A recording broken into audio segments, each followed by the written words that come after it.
Hello, my name is Grace and welcome back to Gravecraft. One of my favorite video game series is The Elder Scrolls from Bethesda, and there's a fly in here. Many years ago, what is time? I introduced my boyfriend at the time, who is now my husband, to his very first Elder Scrolls game, SKYRIM.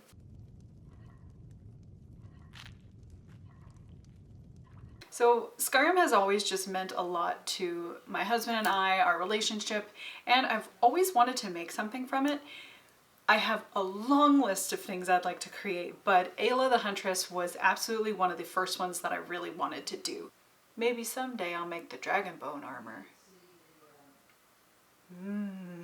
Before we get into the video, I would just like to mention that liking, commenting, and subscribing really do help support my channel, and it's just a really cool way to help me grow, and I would be so grateful. Also, I have scanned in and digitized all of my Aela armor patterns, so if you'd like to maybe make Aela the Huntress yourself, I have left a link to my Etsy page in the description below. Alright, no more talking. Let's dive in and let's get crafting. We begin this project the way we begin every project, by creating paper templates. Then we trace the paper templates onto craft foam. Here I am using 6mm craft foam from, TNT Cosplay Supplies, RIP. That's how old this video is.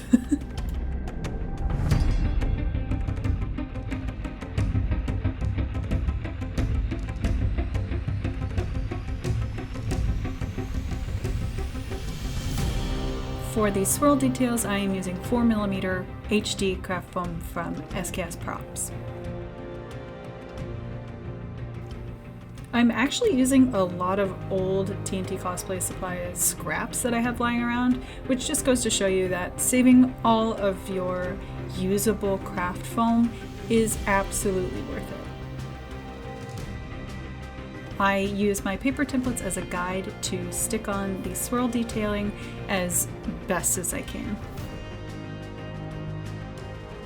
Then I finish up all the pieces by adding a border.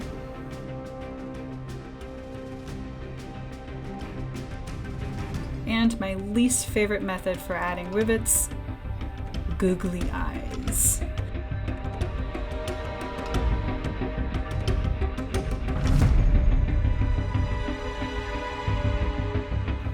Okay, now that I've been smothered in googly eyes, I will absolutely have that signature googly-eyed jiggle, whatever you want to call it.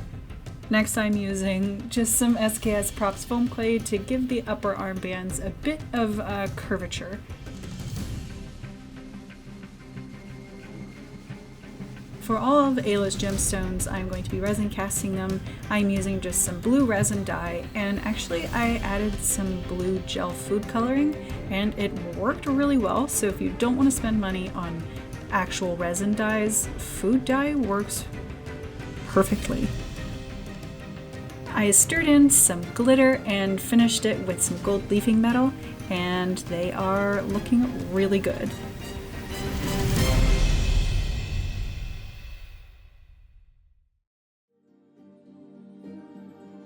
So just to be extra, I felt like hand sculpting the rivets all over the bracers. I am just using some monster clay, squishing it to make it look like it is hammered.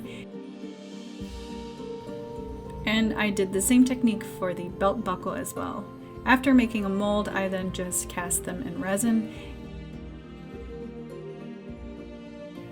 And for all of the rivets, I actually cast them with Shore Bonder. Shore Bonder is super awesome, and I'm going to leave a link in the description below so you can check it out for yourself. I highly recommend using it instead of hot glue. After spray painting it all black, I then just cover it in rub and buff and loop around an old belt leather strap thingy. Now, the arduous task of hammering every armor piece with this Dremel head. I left a link in the description below where you can find one. It took forever, but it was so worth it. I then just plastic dipped it all and covered it in Silverleaf rub and buff. Then to finish off the bracers, I used brown suede and just glued around the little extra lip area. And then used an airbrush just to add some rust and coloring all over the armor, the bracers, and the dress.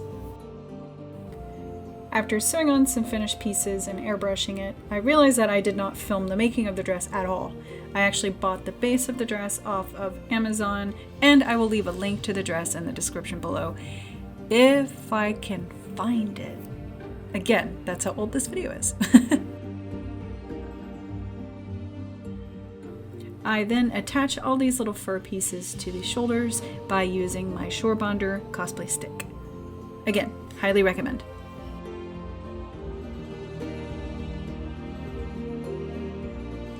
Using a dark brown black wash, I am adding just some grime and weathering to the fur.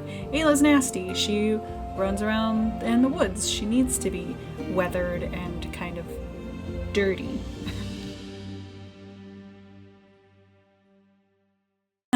Okay, I thought it would be a great idea to loop all of my own chainmail, and it was actually really enjoyable. I loved making it, but it took forever. Then last final finishing piece is the dagger, and we've all seen me make stuff like this before, so I'll just be quiet and let you enjoy this last little build before we show you the final results.